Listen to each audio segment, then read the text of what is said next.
আসসালামু আলাইকুম। আমি উপজেলা প্রাণী সম্পদ দপ্তর ও ভেটেরিনারি হাসপাতাল মেহেরপুর সদর এর আমি ভেটেরিনারি ফিল্ড অ্যাসিস্ট্যান্ট বলছি। আমাদের একটা গরুর 5টা ভ্যাকসিন, তার মধ্যে তরকাটা খুবই গুরুত্বপূর্ণ। যেহেতু তরকা রোগে শুধু গরু ছাগলের না, এটা মানুষেরও রোগ, তাই প্রতি বছর আপনার তরকা একবার করে অবশ্যই দিতে হবে।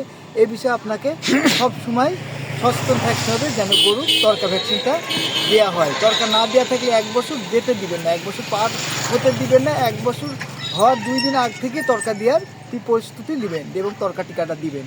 এরপর যে ভ্যাকসিনটা গরুর আধুনিককালে পক্সটা দিতে হবে, কারণ পক্স হলো গরুর 2 নম্বর ভ্যাকসিন, যেটা লাম্পি স্কিন ডিজিজ।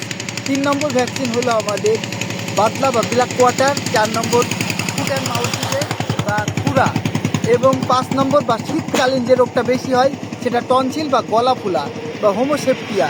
এই রোগের ভ্যাকসিনটা আপনাকে দিতে হবে, কারণ শীতকালে এই রোগটা খুব বেশি হয়।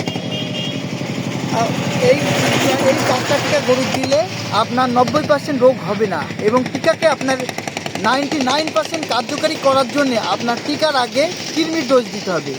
গরু ছাগলের যদি আপনারা কৃমির ডোজ দেন তাহলে টিকাটা 99% কার্যকারী হয়, কারণ কৃমির ডোজ যদি না দেওয়া থাকে আপনার টিকাটা ওই কৃমিতে খেয়ে নেয়। তাই কৃমির ডোজ না দেওয়া থাকলে সে টিকাটা ভালো পরিমাণে কাজ করে না, কিন্তু কৃমির ডোজ দেওয়া থাকলে সেসব গরু ছাগলের টিকাটা ভালোভাবে কাজ করে। আজকে এতটুকু পর্যন্ত, পরবর্তীতে আমরা অন্য সময় আলোচনা করব। সবাইকে ধন্যবাদ। আসসালামু আলাইকুম।